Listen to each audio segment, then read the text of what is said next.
Shalom, peuple de Dieu, bienvenue à ce nouveau numéro de cette émission Hosanna. Je suis heureux de vous retrouver encore aujourd'hui pour assister à ces moments d'enseignement avec l'homme de Dieu, le pasteur Josué Lukombo qui vient de Lubumbashi. Il est pasteur principal de l'église La Compassion Divine.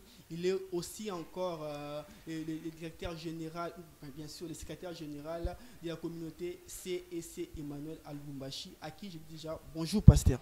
Bonjour bien-aimé journaliste El Kamanga. Sinon vous allez bien? Dieu nous soutient ce matin par sa grâce. Comment se passe votre séjour ici à Kinshasa? Le séjour se passe très très bien par la grâce de Dieu. Nous avons profité de ces instants pour se reposer.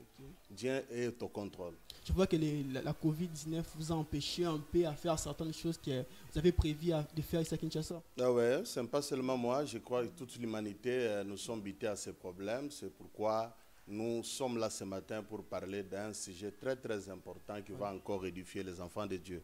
Ok, aujourd'hui nous allons parler sur les confinements. C'est un sujet un peu particulier parce qu'il y a beaucoup de personnes qui se posent des questions. Est-ce que les confinements c'est mauvais pour les enfants de Dieu ou bien c'est aussi un avantage? Mais aujourd'hui avec le pasteur Josué Lukombo, nous allons découvrir l'importance du confinement ainsi que ses désavantages. Pasteur Josué Lukombo, nous voulons savoir pourquoi vous avez fait le choix de nous parler sur les confinements. Oui, je dis d'abord merci à Dieu, c'est lui qui est le maître des temps et le maître aussi des circonstances. Je tiens aussi à remercier la chaîne qui nous reçoit ce matin, Concept Studio TV, dans l'émission très très importante que nous appelons Hosanna. Nous disons merci aussi à l'équipe technique qui nous tient compagnie ce matin.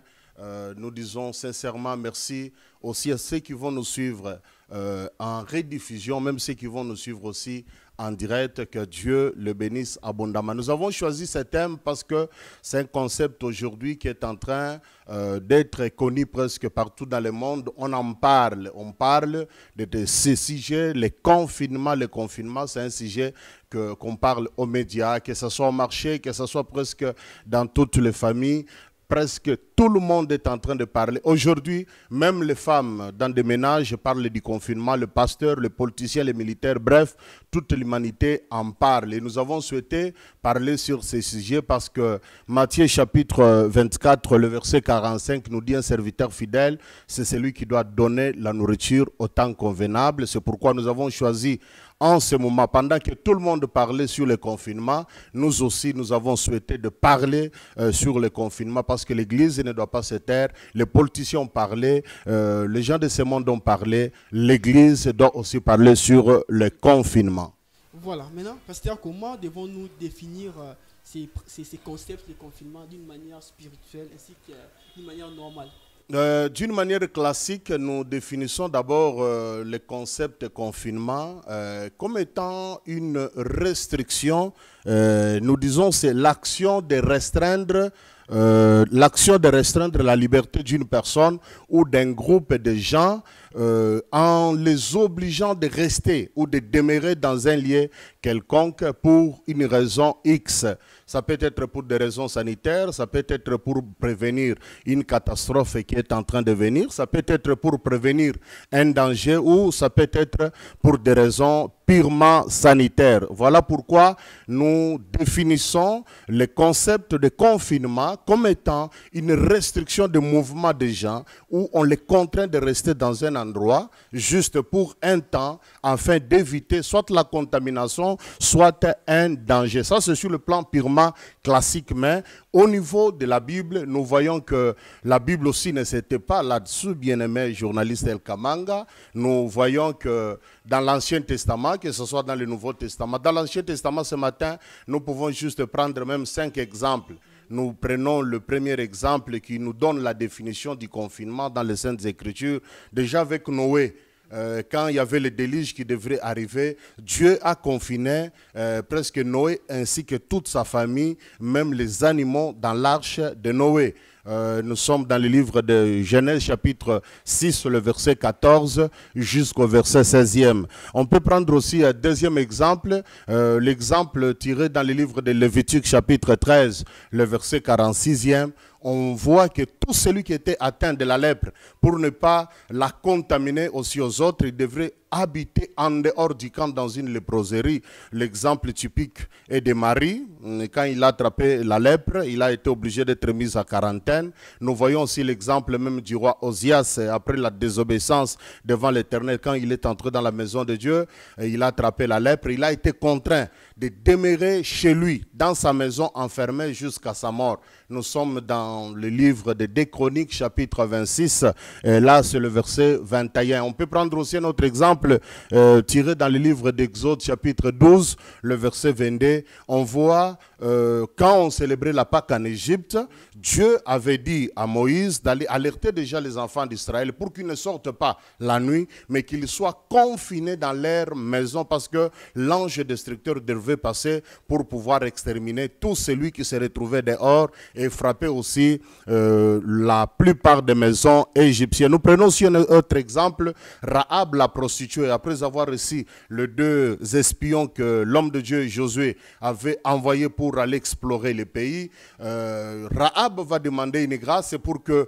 quand Israël viendra pour attaquer Jéricho, que Rahab soit sécurisée, qu'elle soit protégée. C'est ainsi que les 2 espions vont dire à Rahab que toute ta maison, toute ta famille, que vous puissiez vous retrouver confinés à notre entrée. Tout celui qui se retrouvera à l'extérieur, il va trouver la mort, mais tout celui qui sera confiné chez toi, dans ta maison, il va conserver la vie. Là aussi, c'est un autre exemple sur le plan biblique du confinement. Nous prenons aussi Abdias, quand Akab, sa femme Jézabel, est en train d'exterminer presque les prophètes. Et nous voyons un homme, Abdias, nous sommes dans le livre d'un roi, chapitre 18, le verset 4e. Nous voyons Abdias, c'est lui qui est en train de prendre il a pris 100 prophètes, il est allé les confiner dans des cavernes pour qu'ils ne soient pas tués par Jézabel. C'est-à-dire, ici, il y avait un danger, mais on les a confinés dans la caverne pour les préserver.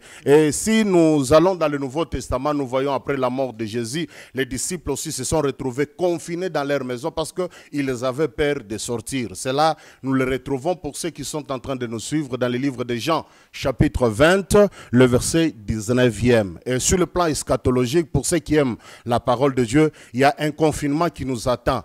Christ viendra confiner les chrétiens au ciel. C'est ce que nous appelons l'enlèvement. Pourquoi l'enlèvement? Christ viendra chercher son épouse sur la terre afin de la confiner au ciel. Nous sommes dans le livre de Ésaïe déjà chapitre 26, le verset 20, un test que beaucoup de gens ont exploité pendant ces confinements. Mais en réalité, ça nous parle de temps à venir, c'est-à-dire cache-toi afin que la colère de Dieu puisse d'abord passer. L'épouse qui est sur la terre sera un jour enlevée.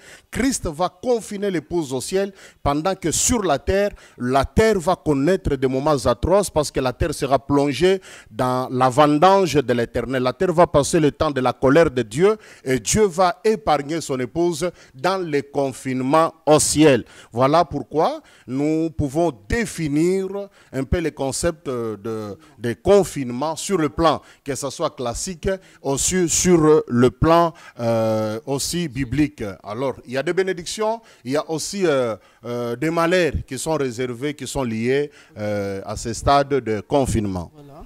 Ouais, nous venons d'écouter le pasteur. Il a démarré pour nous expliquer la définition du confinement en long et en large. Il a même cité certains points qu'on ne pensait même pas que ça allait être comme ça. Mais nous allons continuer avec certaines questions afin d'exploiter encore ce terme, les confinements. Pasteur Josué, les confinements, une bénédiction pour les uns, un malheur pour les autres. Que pensez-vous à cette question? Oui, tous les deux, je pense que d'abord, la bénédiction pour les uns, sur le plan sanitaire, c'est une bénédiction parce que nous nous protégeons contre les virus.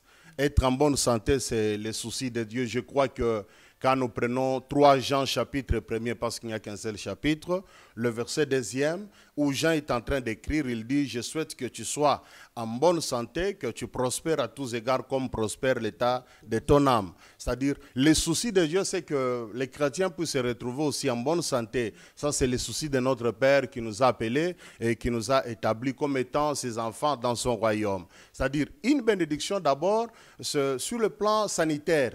Alors, les confinements, une bénédiction. Vous et moi, nous sommes vivants aujourd'hui parce que nous avons suivi à la loupe toutes les mesures barrières et par la grâce de Dieu, nous nous retrouvons aujourd'hui, nous sommes vivants. Une bénédiction aussi pour certains pays comme la Chine, par exemple.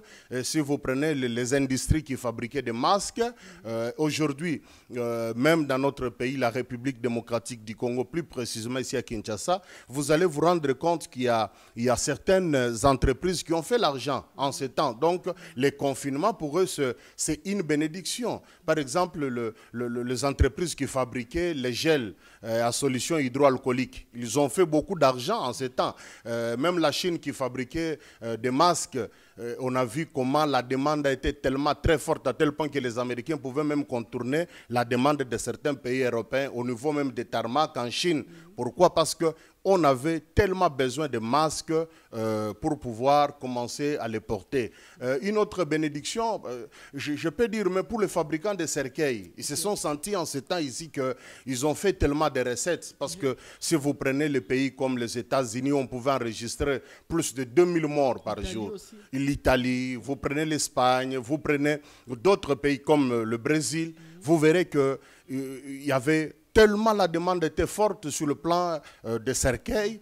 Nous disons que c'est une bénédiction pour les autres. Pendant que les autres étaient en train de pleurer, les fabricants de cercueils, les fabricants de masques, les fabricants de gel, la solution hydroalcoolique, eux, ils pouvaient se réjouir et dire vraiment ça c'est notre temps de bénédiction. Mais nous disons aussi les confinements c'est un malheur. Un malheur surtout c'est là où ça fait beaucoup de problèmes. Nous disons que c'est un malheur parce que nous avons enregistré beaucoup de pertes en vies humaines. Nous avons beaucoup de gens qui nous ont quittés. Si nous prenons le cas de l'Italie, où nous étions en train de parler avec vous tantôt là, vous verrez qu'il y a des images qui ont circulé sur le net, où un pasteur se retrouve dans son église, et elles sont... beaucoup, la plupart étaient décédés à cause de la Covid-19 et il s'est retrouvé seulement avec des photos qu'il avait placées sur des chaises qu'occupaient ses fidèles avant le Covid-19. Nous voyons que c'est un malheur parce qu'il y a eu beaucoup de gens qui nous ont quittés dans ce temps de confinement. Nous disons aussi un temps de malheur, pourquoi? Parce que nous avons constaté la fermeture de beaucoup d'entreprises sur la planète Terre, la fermeture des lieux de culte, que ce soit les mosquées, que ce soit les églises, la fermeture même des écoles, des universités. On a vu que presque de boîtes de nuit ont été fermées, même les hôtels ont été fermés. C'est-à-dire, dans la plupart des secteurs, il y a eu un manque à gagner. Et si nous voulons aller un peu rapidement, vous verrez que l'économie de plusieurs pays au monde, l'économie a tellement chuté. Le cas de notre pays aujourd'hui, il y a l'inflation sur le plan du marché. Le prix est en train de galoper du jour en jour. On parle aussi de la dépréciation de notre monnaie, dévalorisation de notre monnaie. Ça ne se passe seulement en RDC. Si vous prenez les pays comme l'Angola, l'Afrique du Sud et tant d'autres pays, vous verrez qu'en ces temps de confinement, plusieurs billets de banque ont perdu leur valeur, que ce soit au niveau national, que ce soit aussi au niveau international. Donc, nous constatons que l'arrivée de la Covid-19 a été un malheur, même si vous regardez aujourd'hui les tissus socio-économiques des ménages. Aujourd'hui, vous trouvez qu'il y a des gens qui ne savent pas manger à leur goût, qui ne savent pas, il y a d'autres personnes qui ne savent pas encore nouer les débuts du mois. Ils se retrouvent qu'ils sont incapables de payer même les loyers, incapables même d'amener quelqu'un à l'hôpital. Pourquoi? Parce que tout est au point rouge. Donc, presque l'économie de plusieurs pays se retrouve aujourd'hui dans le gouffre. Et nous voyons que même ceux qui voulaient se marier, ceux qui étaient en train de vouloir construire, tout est aux arrêts. C'est parmi le point que nous pouvons ajouter pour dire le Covid aujourd'hui, c'est un signe de malheur pour certaines personnes. Même pour les églises, on comptait construire, on comptait aménager, on comptait faire ceci, on comptait acheter de nouveaux instruments. Et à cause de la Covid-19, tout se retrouve aujourd'hui vraiment au point rouge. Mais le Covid a amené ce concept du confinement. Le confinement confinement est aussi important. Le confinement a aussi les avantages. Le confinement a aussi les désavantages. Je crois, sur ce point, c'est ce que le Seigneur nous avait mis à cœur pour que nous puissions parler là-dessus. Ok, je vous ai écouté parler des avantages ainsi que des désavantages du confinement. Pouvez-nous expliciter un peu ou bien renchérir encore par rapport aux avantages ainsi que des désavantages du confinement pour nous les chrétiens? D'abord, nous sommes dans le livre de Deutéronome, chapitre 23, le verset 13e. Là, nous voulons donner d'abord l'importance du confinement. Le confinement était vraiment important, comme j'étais en train de dire déjà tantôt là, j'ai évoqué le livre de 3 Jean chapitre 1er, le verset 2e. Nous avons dit que le confinement était important, le confinement était vraiment nécessaire. Vu la précarité d'abord de nos infrastructures sanitaires, tel que mon pays, je ne sais pas, avant Covid-19, combien de masques respirateurs nous avions dans nos centres de santé. Je crois que le confinement a été si important pour pouvoir d'abord nous isoler et que nous puissions être mis à l'écart, parce que jusque-là, bien-aimé El Kamanga, il faut savoir qu'on ne connaissait pas le mode opératoire de ce virus. Les scientifiques étaient en train de balbutier, ils étaient en train de marmotter leurs mots. On ne savait pas comment ce virus était en train d'opérer. Mais les avantages que nous pouvons retenir, c'est sur le plan d'abord spirituel. Les enfants de Dieu qui ont compris que le confinement, c'est un bon moment, ils le sont exploités pour creuser encore l'intimité avec Dieu. Parce que la plupart des gens qui travaillaient, qui retournaient parfois à la maison, vous quittez la maison à 5 heures du matin et vous revenez à la maison peut-être vers 20 heures, le temps de manger, de regarder la télé, vous dormez. Les gens n'avaient pas beaucoup de temps pour la prière. Mais dans ce temps où presque tout le monde était à la maison, c'est pour les gens matures, les gens spirituels, ils ont profité de ce temps. Ça a été pour eux un avantage de chercher encore Dieu, surtout pour les gens qui travaillaient déjà dans les sacerdoces. Beaucoup même des chrétiens matures, ils ont eu le temps de lire la parole de Dieu, le temps aussi de méditer, le temps de prier, de faire des retraites, de jeûner pour chercher encore Dieu dans ce temps. Deuxième point que je peux mettre sur l'actif des avantages, le deuxième point c'était que le parent qui ne pouvait pas savoir comment les enfants se comportaient à la maison, avec le confinement, chaque parent étant responsable chrétien, il pouvait facilement détecter les comportements de ses enfants et puis réajuster les tirs pour que les choses puissent retourner sur les rails. Parce que quand vous quittez la maison à 5 heures, vous revenez à 20 heures, pour savoir ce qui se passe à la maison, c'était tellement compliqué. Donc nous retenons ce matin juste des avantages pour les hommes spirituels, c'est de chercher Dieu et aussi de recadrer l'éducation des enfants à la maison. Mais sur le plan des avantages, le confinement sur le plan spirituel nous a tellement ruiné sur le plan spirituel, parce que quand nous prenons le texte de Psaume chapitre 133, le verset 1er jusqu'au verset 3e, la Bible est en train de nous dire: voici qu'il est agréable et doux devant le Seigneur quand les frères demeurent ensemble. C'est comme l'huile qu'on a versée sur la tête et qui a coulé à la barbe d'Aaron, jusqu'à toucher le pan de sa robe. L'Éternel Dieu nous dit que c'est là où il lui déverse la bénédiction et la vie pour l'éternité. C'est-à-dire la communion, le fait de célébrer les cultes ensemble, c'est un des avantages pour nous. Nous nous sommes retrouvés avec nos cultes en ligne et la plupart des gens n'avaient pas de courant, n'avaient pas de mégas. C'est comme ça, nous pouvons classer cela dans les actifs des désavantages. C'est-à-dire le fait de nous priver de communier ensemble. Nous sommes retrouvés chacun chez soi. Et puis, deuxième désavantage, c'est la perte de vitesse de l'élan de la prière. Pour ceux qui sont faibles en ce temps ici, plusieurs ont perdu l'élan, les bonnes habitudes qu'ils avaient. Un autre désavantage, nous pouvons dire la compromission suite à la crise. Vous savez, tout était au point rouge. Et il y a des gens, des sœurs, qui ont profité de ces moments pour faire des histoires. Il y en a les autres qui se sont prostituées parce qu'elles se sont retrouvées qu'elles n'avaient plus d'argent et qu'il fallait s'aider à aller faire des choses dans ce temps de confinement. Il y a eu même des hommes qui se sont donnés comme des gigolos chez les femmes qui avaient beaucoup d'argent dans ce temps de confinement pour dire à la maison on n'a pas mangé, tout ça. Bon, à quoi me servira la sainteté pendant que je meurs de faim? Le faible en esprit, qui n'ont pas compris les soucis de Dieu dans leur vie, et surtout l'œuvre que Christ a accomplie à la croix de Golgotha, ils se sont donnés dans la compromission et ils ont fait beaucoup de choses, et beaucoup étaient en train de mettre presque tout cela sur le dos des autorités pour dire les autorités ont commis l'erreur. Ok, tout concourt au bien de ceux qui aiment Dieu. Le confinement était une bénédiction pour les chrétiens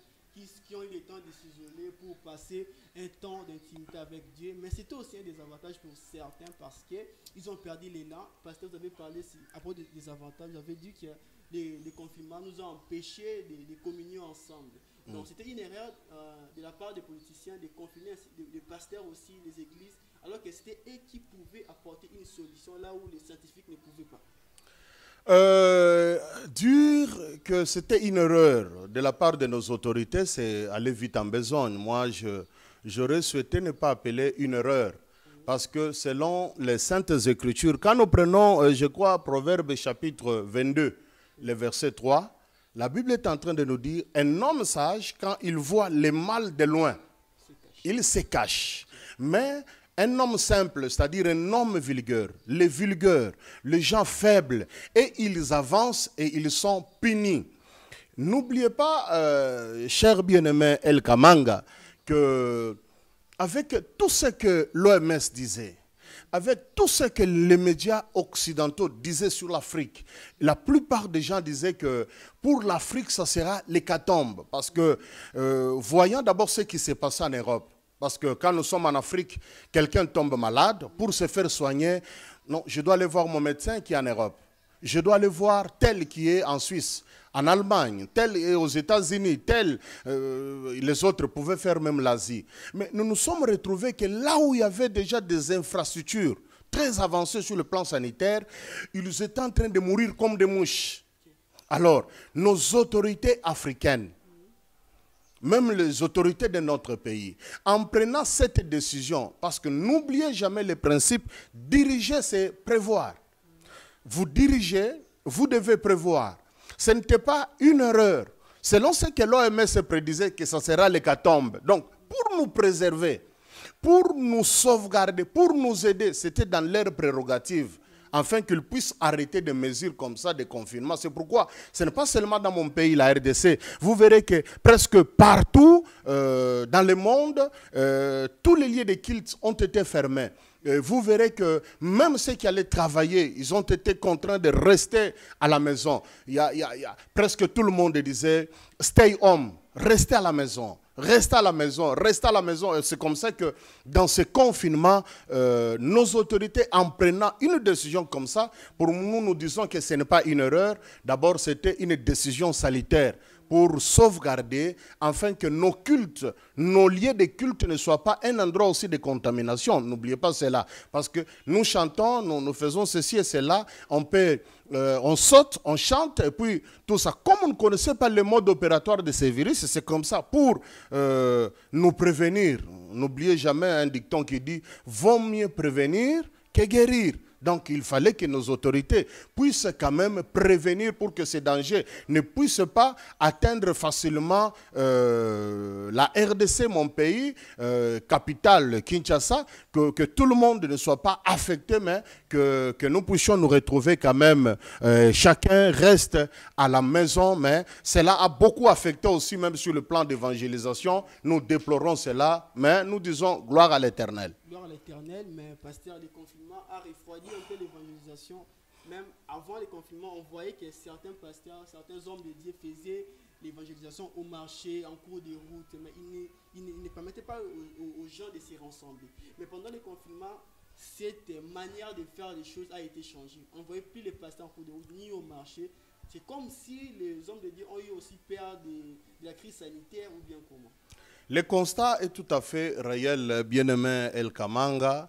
Je crois qu'en ce temps de confinement, l'évangélisation, c'était compliqué. Parce que même les gagneurs d'âmes, même ceux qui devraient sortir pour aller évangéliser, je vais vous dire quelque chose là. Je ne sais pas si vous aussi vous avez remarqué, il y a eu des maisons, il y a eu beaucoup, on cherchait au niveau des cyber, des papiers là où il y avait une écriture qui circulait partout. On ne reçoit pas, restez chez vous, pas de visite ici chez nous. C'est-à-dire, les âmes qu'on devrait évangéliser, des âmes déjà refusées. Parce qu'en entrant comme ça, on ne sait pas si vous êtes porteur de virus. N'oubliez pas que le virus ne se déplaçait pas, mais c'est l'homme qui était le vecteur, qui véhiculait le virus. C'est-à-dire, l'homme peut aller prendre le virus quelque part, le véhiculer, l'amener dans sa maison ou l'amener à l'église. C'est comme ça que la plupart des gens ne pouvaient pas accepter facilement de recevoir même un gagneur d'âme, un évangéliste, qu'il puisse frapper à la porte. En entrant, on ne sait jamais qui est qui parce qu'il n'a pas un certificat qui approuve qu'il ne peut pas contaminer la maison. Donc, nous comprenons par là que Dieu était tellement au rendez-vous. Et puis, on se posait aussi une autre question, bien-aimés journalistes. On se disait, même si vous gagnez les âmes, mais vous allez les amener où? Parce que les églises sont fermées. C'est-à-dire, les constats que vous avez fait qu'en ces temps de confinement, l'évangélisation, les gens se sont refroidis. Même de porte à porte. Oui, même de porte à porte. C'est-à-dire, et l'évangéliste lui-même, d'abord craignait d'attraper la COVID-19 et celui qu'on devrait évangéliser, lui aussi craignait que l'évangéliste ne puisse pas amener, non seulement amener l'évangile, mais il peut aussi être porteur de la COVID-19. C'est comme ça que la plupart des gens, ils pouvaient vraiment rester pour ne pas aller évangéliser. Dire que c'est la peur, moi je souhaiterais parler de la prudence. Je souhaiterais parler de la prudence, c'est-à-dire parler de la prudence, c'est bien parce que Proverbe chapitre 11, le verset 14 nous dit, quand la prudence fait défaut, le peuple fait quoi? Le peuple tombe. Et quand nous lisons aussi Proverbe 22, le verset 3 que je vous ai donné, un homme sage, quand il voit le mal de loin, il se cache. C'est-à-dire, c'était le temps où nous devions rester à la maison, où nous devions nous cacher. Pourquoi? Parce qu'il y a quelque chose qui est en train de circuler. Avec tout ce que nous étions en train d'écouter sur les médias, on voyait des cercueils, on voyait comment on enterrait des gens dans des fosses communes. C'est-à-dire, même l'évangéliste, même l'âme qu'on devrait gagner, tout le monde devrait avoir peur. Et cela ne vient pas seulement de nous. Même Jésus-Christ lui-même, quand il a vu que le temps n'était pas arrivé, nous sommes dans le livre de Jean, chapitre 8, le verset 59e. La Bible nous dit, là-dessus, ils prirent des pierres pour jeter contre lui. Mais Jésus se cacha et il sortit du temple. On a vu que quand Jésus, il était venu pour mourir, mais comme ce n'était pas son temps de mourir, et que les gens voulaient précipiter sa mort, Jésus s'est caché. C'est-à-dire, nous aussi en ce temps, dire que les hommes de Dieu ont eu peur, nous souhaiterons parler de la prudence. Même Christ était prudent, c'est pourquoi il nous fait même une recommandation. Il dit, soyez douces comme la colombe, mais prudents comme les serpents, c'est-à-dire un serpent. Quand il voit un danger en train de venir, il ne reste pas pour qu'on puisse le tuer. Il doit faire par tous les moyens pour se cacher, pour fuir. C'est-à-dire en ce temps, que ce soit l'homme de Dieu qui devrait prier pour les autres, que ce soit les fidèles, il n'y avait pas de confiance mutuelle. C'est-à-dire même les fidèles, vous voulez l'imposer la main, dit non papa, prie pour moi à distance. C'est-à-dire même les hommes de Dieu qui veulent aussi prier sur quelqu'un, vous touchez la tête de quelqu'un, je pense qu'après 2 minutes, vous devez chercher le gel à solution hydroalcoolique pour appliquer à la main, parce qu'on ne sait jamais. Cet homme, s'il a été affecté, il a touché sa tête, et que moi, je viens de toucher sa tête avec le mode opératoire, comment on nous disait, ça peut rester sur la table, ça peut rester sur un endroit X ou Y. Là vous ne serez pas atteint parce que c'est dans le cadre des services. Oui. Dieu va être avec vous. Dieu sera toujours là, mais Dieu aussi nous demande la prudence, c'est-à-dire vous ne pouvez pas voir un danger en train de venir, vous dites, bon, au nom de Jésus, je dois avancer. Non, au nom de Jésus, Jésus nous demande la prudence, vous devez y aller mollo. Je crois que maintenant que nous connaissons comment le virus est en train de fonctionner, nous pouvons maintenant nous comporter sagement, mais pour l'Église, vraiment, c'était une perte. Vraiment, le confinement, une perte de la part de l'Église parce que dans ce moment de confinement, il y a beaucoup de fidèles qui se sont rétrogradés. Donc, vous les passez comme... Maintenant, comment vous allez faire après ce confinement pour pour les ramener encore au droit chemin? Vous allez recommencer les monastères à zéro ou bien comment? Non, je crois que nous avons presque plusieurs catégories de fidèles à l'Église. Nous avons ceux qui sont matures et nous avons aussi ceux qui sont faibles. Ceux qui sont faibles, ceux qui posent beaucoup de problèmes. Donc, ce sont ceux qui sont majoritaires. Oui, oui, ceux qui sont majoritaires, bien sûr. Surtout dans la plupart des églises où on ne prêche pas l'avènement de Jésus, où on est en train de farcir du haut de la chair, on prêche autre chose, où le fidèle n'ont plus la base. Je crois que Dieu fera grâce. Dans notre deuxième numéro, nous allons creuser ce sujet profondément parce que nous sommes presque à la porte du déconfinement. Alors nous devons quand même apporter un éclaircissement, nous devons apporter la lumière pour que les hommes de Dieu, les enfants de Dieu puissent savoir comment ils doivent se faire. Des hommes matures, si nous prenons 1 Jean chapitre 3, le verset 9e, nous prenons aussi 1 Jean chapitre 5, le verset 18e. La Bible nous dit, dans le premier texte que je vous ai donné, 1 Jean chapitre 3, le verset 9e, la Bible nous dit, « Quiconque est né de Dieu ne pratique pas le péché parce que la semence de Dieu demeure en lui. » C'est-à-dire, en ce temps de confinement, malgré la fermeture des églises, bien-aimés journalistes, les gens qui avaient la semence de Dieu, même s'ils se retrouvaient en dehors de leur église, même s'ils se retrouvaient loin de leur berger, loin des hommes de Dieu, ceux qui avaient la semence de Dieu ne pouvaient jamais pratiquer le péché, mais eux pouvaient pratiquer la justice. C'est pourquoi, quand nous lisons toujours dans les mêmes livres-là, 1 Jean chapitre 5, cette fois-ci, nous prenons le verset 18e, vous allez comprendre, ce verset nous dit, celui qui est né de Dieu se garde lui-même. Il ne pêche pas, c'est-à-dire en dehors de la parole de Dieu, en dehors de l'église, voulais-je dire. Quand nous venons à l'église, nous venons pour écouter la parole de Dieu, mais nous la pratiquons non pas à l'église, nous pratiquons certaines choses à l'église, mais la plupart des choses, Jésus nous demande pour que nous soyons la lumière maintenant à l'extérieur. Il faudrait que les gens qui nous regardent, qu'ils puissent voir à nous que nous sommes les lettres de Christ, c'est-à-dire, ils n'ont pas besoin de lire la Bible, parce qu'ils n'ont même pas de Bible, mais ils lisent sur les chrétiens affermis les comportements dignes des enfants de Dieu, c'est-à-dire ceux qui sont mûrs. En ce temps ici, il n'y a pas de problème. Mais nous avons des difficultés. La plupart des chrétiens, la plupart de nos églises où on ne prêche pas le ciel, où on prêche rien que la terre, où presque beaucoup sont attachés seulement aux histoires de la terre. C'est aussi très important. Moi aussi, j'en prêche. Je suis d'ailleurs un très beau prédicateur. Si j'ai besoin de prêcher sur ces choses, je prêche aussi très bien. Mais pour être équilibré, on ne doit pas seulement prêcher sur la chair. Nous devons aussi prêcher à ce qui concerne le message de l'avènement de Jésus-Christ parce qu'il revient bientôt. Donc, c'était pour nous une perte pour certains fidèles qui semblaient être chrétiens, mais en ce temps de confinement, la réalité nous a prouvé le contraire. La plupart des gens sont tombés, mais je crois qu'après le confinement, nous aurons un travail pour le relèvement, pour exhorter ces gens-là, pour leur dire que la porte est encore grandement ouverte. Revenez à Christ pour que Christ puisse encore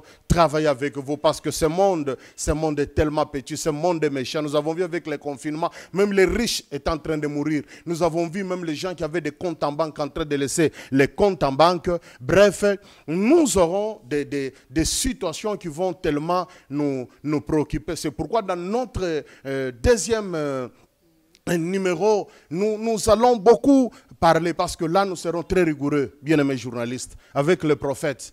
Nous allons demander au prophète qu'il monte des dimensions, qu'il quitte ce stade de voir les couleurs seulement des sous-vêtements des gens, qu'il quitte ce stade-là de voir seulement les numéros de pointure des chaussures des gens, qu'il quitte seulement ce stade, je vis un gobelet dans ta vie, j'ai vu l'assiette, non, qu'il monte des dimensions. Ici, parce que Covid-19, il y aura d'autres catastrophes. Parce qu'on nous parle que c'était un laboratoire au niveau de la Chine où ce virus a été propagé. Mais il y a plusieurs laboratoires qui exploitent les virus. Demain, on ne sait pas ce sera quel virus, et le surlendemain, on ne sait pas ce sera quel virus. Voilà pourquoi dans notre deuxième numéro, j'aimerais déjà annoncer quelles sont les leçons que nous avons tirées avec le Covid-19. Ce sont des choses que nous devons parler pour éclairer la lanterne. Quel type de message apporter aussi à l'église? Parce que avant Covid-19, ça ne sera pas de la même façon. On ne doit pas se comporter après Covid-19, se comporter toujours de la même façon. C'est-à-dire, notre qualité de message du haut de la chair doit sensiblement changer. Quel est le comportement que nous devons inculquer aux enfants de Dieu s'il y a par exemple le Covid-30? S'il y a par exemple le Covid-19, comment les enfants de Dieu peuvent se comporter? Comment contourner la future fermeture des églises? Ce sont les messages que nous devons préparer parce qu'on a été pris à pied levé et toutes les églises ont été fermées. On n'a pas préparé les enfants de Dieu. Dès qu'on va terminer les confinements, il faudrait que l'homme de Dieu qui est en train de me suivre en ce moment puisse changer la qualité du message, puisse changer le teneur pour que quand les enfants de Dieu viennent à l'église, qu'on puisse sentir réellement que nous sommes en train de nous préparer. Et comment aussi soutenir l'église? Comment soutenir les faibles au temps de confinement? Comment soutenir d'autres églises et sœurs? Parce qu'on a vu dans les actes des apôtres, même l'église de Jérusalem faire des collectes. Pourquoi? Parce qu'il y avait des catastrophes naturelles, la famine qui ravageait une église et sœurs. Et comment on pouvait mobiliser des choses pour pouvoir aller soutenir aussi les autres. Je pense que là, c'est le deuxième numéro. Je suis en train déjà de demander à nos bien-aimés spectateurs d'être là, de charger leurs mégas parce que nous serons richement bénis. C'est un message que le Seigneur a mis dans les cœurs, que nous allons bénir l'église, non seulement de mon pays, la RDC, mais que nous allons bénir l'église presque de l'Afrique. Et l'église, pourquoi pas l'église du monde entier. Voilà, c'était le pasteur Josué Lukombo de Lubumbashi. Il nous a parler aujourd'hui du confinement, c'était un message très très capital. On est tellement bénis à travers ce message. Nous croyons que le pasteur va revenir encore. Ce qu'il a dit, il a juste mis quelque chose dans nos bouches. Ce n'est pas encore tout. Il va encore revenir pour un deuxième numéro. C'est pour la semaine prochaine. C'est pour ça que je vous invite tous, chers téléspectateurs qui nous suivent à la maison, chers internautes, de s'abonner à notre chaîne Concept Studio TV pour suivre cette émission Hosanna. Une émission qui bénit la vie, une émission qui transforme et qui change. Pasteur, nous sommes à la fin. Notre dernière rubrique, parce que vous avez parlé du confinement, et nous croyons qu'il y a des gens qui nous suivent à la maison, qui sont des païens, qui n'ont pas respecté comme Seigneur et Sauveur. C'est pour ça que je vous invite à faire un appel au salut, un message de conscience, ainsi que la prière pour toutes ces personnes-là. Merci. Merci beaucoup. Je pense que, d'abord, je vais commencer avec les chrétiens, un message pour les chrétiens. Parce que nous avons celui qui est plus que Salomon. Et Salomon, déjà à son temps, nous sommes dans le livre d'un roi, chapitre 2, le verset 36e. Il avait dit à Shimei, Shimei, tu dois construire une maison à Jérusalem. Tu dois rester confiné là-bas. Tu ne sortiras pas. Le jour où tu sortiras, tu vas mourir. En Christ Jésus, nous sommes confinés pour toujours. C'est-à-dire, en Christ, aussi longtemps nous restons dans la parole de Dieu, si nous quittons, il y a la mort. Et si nous restons dans la parole, il y a la vie. Même si quelqu'un peut mourir de Covid-19, aussi longtemps il est dans la parole, le jour où Christ reviendra, cette personne va ressusciter et il va croiser le Seigneur dans les airs. Nous donnons d'abord un message de fortification à toutes les personnes qui ont connu des problèmes, qui ont perdu les êtres chers en ce temps de confinement. Parce qu'il y a eu des hommes, il y a eu des femmes, il y a eu des hommes de Dieu, il y a eu des enfants qui nous ont quittés. Parce que Madame Covid les a visités. Nous disons toute nos compassions à toutes les familles qui ont été touchées. Nous disons aussi toutes nos compassions à toutes les familles qui se sont retrouvées parce que le papa travaille quelque part et qu'il se retrouve au chômage. Il est incapable encore de nourrir la famille comme il se doit. Il doit se livrer parfois à la mendicité, commencer à appeler les gens à gauche, à droite pour subvenir aux besoins de la famille. Nous disons à toutes ces personnes de garder espoir, de ne pas perdre espoir en Christ parce que Jésus, il est fort. Jésus, il est capable de dresser une table même dans le désert. Tout celui qui traverse un temps difficile en ce moment, je lui dis, Jésus-Christ est capable de faire quelque chose dans sa vie. Tout celui qui n'a jamais reçu le Seigneur Jésus-Christ dans sa vie, je suis en train de lancer cet appel vibrant. J'ai dit ceci, le monde est en train de passer. Nous avons vu avec les autorités, même ceux qui avaient des moyens, en train de mourir. On a vu que leur compte en banque, leur position sociale ne pouvait jamais les sauver. Bien-aimés dans le Seigneur, on peut mourir dans la chair, mais il y a aussi la mort qui est plus dangereuse que la mort physique, c'est la mort qui est spirituelle. Alors pour vous épargner à cette mort-là, il est le temps de donner votre vie à Jésus-Christ. Il est le temps de donner votre vie, que Jésus-Christ devienne le conducteur de votre vie. Si vous ne l'avez jamais reçu, je suis en train de vous demander, il frappe à votre cœur ce matin. Pendant que vous êtes en train de me suivre, il dit, je suis à la porte en train de frapper. Celui qui entendra ma voix, j'entrerai, je dînerai avec lui et lui aussi avec moi. Pour que ce jour-là, quand il sera de retour, celui qui l'a reçu dans son cœur, c'est celui qui va monter. C'est celui qui va connaître l'avènement de l'enlèvement. C'est pourquoi je demande à tout celui qui n'a jamais reçu le Seigneur Jésus-Christ d'ouvrir le cœur en ces instants, là où tu es, que tu ouvres le cœur. Je vais prier pour toi, pour que tu reviennes à Jésus-Christ. Si toi tu étais chrétien et que tu te retrouves en ces instants, tu avais abandonné, tu as fait un faux pas dans ce temps de confinement. Tu achetais les mégas non pas pour suivre la parole de Dieu, mais tu achetais les mégas juste pour se connecter aux sites pornographiques. Et en suivant les sites pornographiques, tu t'es masturbé tellement avec les histoires de confinement, tellement que tu ne sortais pas, tu t'es confiné à outrance et toi-même tu vis la culpabilité. Le Seigneur a besoin que tu reviennes. Le Seigneur ne te condamne pas. Le Seigneur a besoin que tu reviennes. Tu as pratiqué toutes ces choses. Tu as fait les faux pas. Toi-même, tu es conscient que tu as la culpabilité dans le cœur. Le Seigneur ne te condamne pas. Le Seigneur t'appelle. Il a besoin de ton cœur. Il a besoin de ta vie pour que tu puisses, une fois de plus, entrer dans son royaume. Même si tu peux mourir de la COVID-19, même si tu peux mourir de paludisme, cher journaliste, parce que même le palu a beaucoup tué plus que Covid. Même en Afrique du Sud, je suivais les journalistes avant-hier qui disaient on a enregistré plus de 6000 cas, mais les gens qui ont trouvé la mort en dehors de Covid, c'est x3. On a compté sur ces 18 000 morts. Mais Covid a tué juste 6 000 morts. Alors, nous disons, celui qui n'a jamais reçu le Seigneur, qu'il donne sa vie à Dieu pour que Jésus puisse être le conducteur, que Jésus soit le Seigneur et que Jésus soit aussi ton sauveur. Alors, je vais te demander, toi qui es en train de me suivre, d'incliner juste ta tête un instant. Je vais prier le Seigneur. Si tu ne l'as jamais reçu, prends la décision de le recevoir. Et si tu étais tombé, bien-aimé dans le Seigneur, tu peux aussi revenir en ces instants. Là où tu es, tu peux juste mettre même ta main sur ton cœur. Je vais prier pour toi. Tendre Père, nous avons des hommes, nous avons des femmes, nous avons des frères, nous avons des sœurs qui nous ont suivis en ce temps. Je les recommande et je les dédie entre tes saintes mains. Oh Dieu, ceux qui étaient déjà chrétiens et qui se sont retrouvés qu'ils avaient commis un faux pas, je te prie ce matin de le pardonner. Ils ont cru à ce message et ils ont pris la décision de ne plus encore revenir dans l'ancien comportement. Seigneur, accepte de le pardonner. Il y a des hommes, il y a des femmes qui ont pris aussi la décision en ces instants.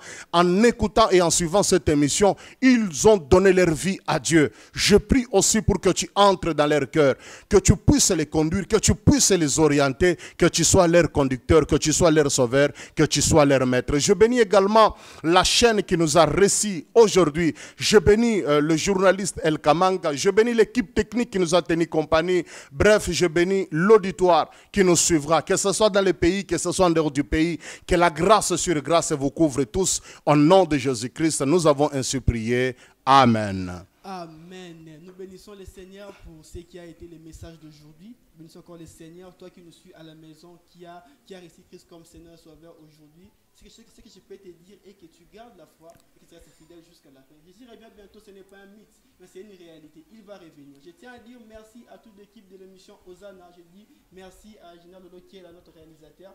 Merci à Benin Zazi qui est derrière la caméra. Merci à Christian Bissou ainsi que le monteur Weston qui est à la maison. Quant à moi, je vous dis ciao, ciao. On se voit au prochain numéro. Merci.